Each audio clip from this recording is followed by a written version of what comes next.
Back with you, America. Bill Martinez. As always, you can go to BillMartinezLive.com for all the information that you need to know. And Leila MacPherson joins us right now. She's the outpatient supervisor at Recovery First in Hollywood, Florida. And we're here to remind everybody that this is National Recovery Month and why it is so doggone important. Leila, welcome to Bill Martinez Live. How are you?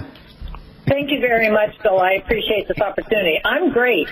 Well, excellent. Excellent. Well, great to have you here to talk about National Recovery Month. And as I said, why it is so important. Why the focus on National Recovery Month? Well, because recovery is possible, and I know that with a lot of the newscasting and a lot of the newspapers and a lot of the, highlights of topics that people have in conversation is people are dying. Mm-hmm. And it's true.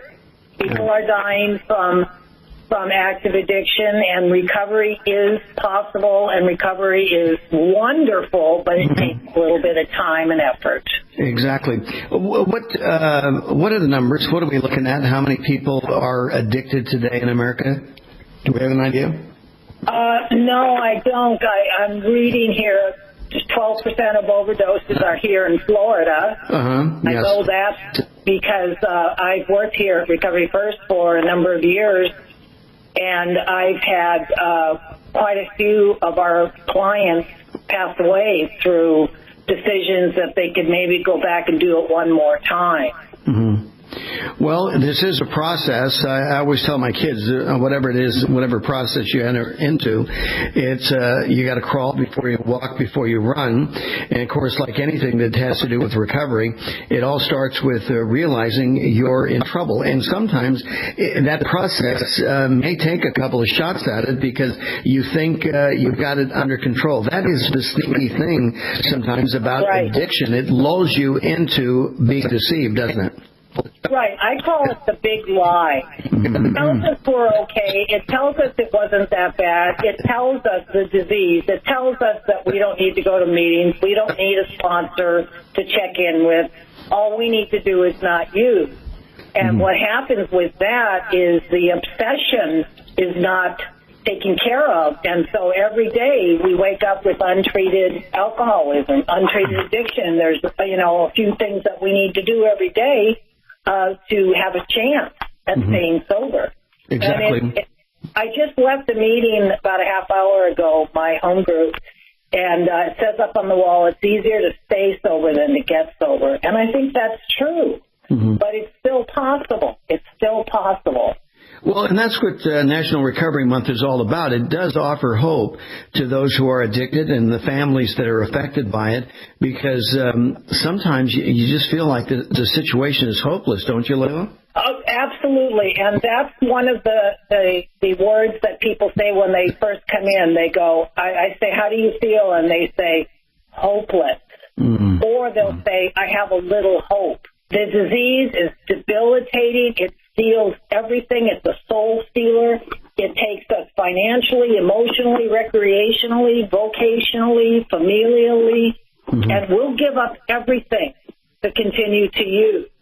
And so the idea of coming into treatment, because that's basically my focus, is to give them the hope, because sometimes they really do feel hopeless and that they might as well just fade away. The fact they even walk through the door, though, Leila, that is some indication that they're holding on to hope, maybe even if it's down to that last knot on the string or whatever it is, the rope that they're holding on to. But the fact that they show up says that, hope upon hope, they're hanging on, right? You're right on that, Bill. People come to treatment for a myriad of reasons, but the bottom line is we don't have an electric fence outside. There's no guard. People can not show up, or they can leave after they do show up. It's their ability to make that choice. And you're right. And I said that last night in group. I said the fact that you guys, we are all sitting on these stools in group instead of bar stools is phenomenal. It's very courageous. Exactly. Well, Florida, like many other states across the country, are acknowledging National Recovery Month, because you talk about hope upon hope.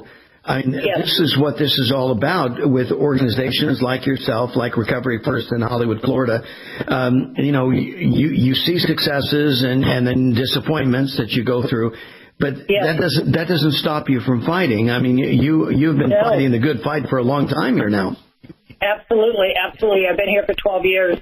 And what's so really cool, Bill, for me is because I've been here so long, I've met a lot of clients. Mm-hmm. And they come in just a hair under hopeless, and then sometime later, months or years later, I'll go out to Publix, or I'll go to a meeting, or I'll go to the library, or I'll go to school, and I see them there actively participating in life.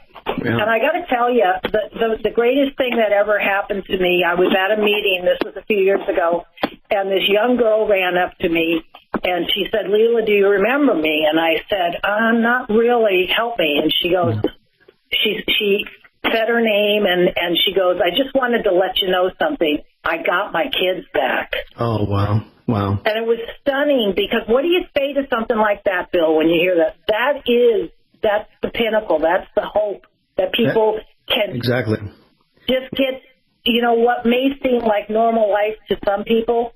For people like us, it's not normal. It almost seems unachievable. But she got her kids back. Good for her. That's big hugs all the way around, I got to tell you. Leila, we know that earlier this year, Governor Scott in Florida declared a national emergency because an estimated 4,000 people died from opioid overdose in Florida last year alone. And we hear a lot about opioid addiction, how just severe it is. And you're right there on the front lines at Recovery First in Hollywood, Florida. What do you want the national audience to be aware of? That people are dying, and that the what people are buying out on the streets is death, and that come on over to our side of the street and give yourself a shot at having a life that's worth living. You get your family back. You get self-esteem. You can look people in the eyes and not fear that they can tell that you're high. You can go up to people and hug them and not have fear that they're going to say you smell like alcohol. Right. It's freedom. It's absolute freedom. And the recovery month is really great because we have a lot of events that happen. I remember a few years ago we had an event over in Pompano, and it was in a park, and Casey and the Sunshine Band came and played. And it was like you couldn't find a parking place. It was packed, and it was all people getting and staying sober. The whole idea of recovery, I mean, this is an all-in thing, whether you like it or not. I mean, once you have somebody addicted, you got dependence, you got codependence. I mean, the dominoes fall in a family, and everybody is affected by this. So whether it's somebody that you love, or even if you have ears right now to hear this appeal is for you. It's on your behalf and your family's behalf for you to realize there are many people, yes, that are addicted, but there are many successes, like the testimony just a moment ago that Leila MacPherson just shared with us, and they abound, and they give you hope, and they also encourage those who are on the front line, like those like Leila at Recovery First in Hollywood, Florida. I'm sure you're greatly encouraged by this. Leila, where can everybody go for more information? For the National Recovery Month, just look it up under National Recovery Month in a search engine. For treatment, of course, Recovery First. Whether you come here or go somewhere else, just go somewhere. And so that starts the whole process. Exactly. And of course, let's not minimize the benefit of the 12-step rooms, the relationships, the philosophy, the fellowship, the program. That's huge. It's for AA, NA, CA, AA meaning Alcoholics Anonymous, NA, Narcotics Anonymous, CA, Cocaine Anonymous. There are a lot of different anonymouses that are kind of tailored Well, Leila, we're all out of time. I will remind everybody, recoveryfirst.org, or go to AmericanAddictionCenters.org. All the information is right there, as we understand and appreciate that this is National Recovery Month. Bill Martinez here with you. Leila MacPherson has been with us, outpatient supervisor for Recovery First in Hollywood, Florida. Leila, thank you so much. Appreciate it.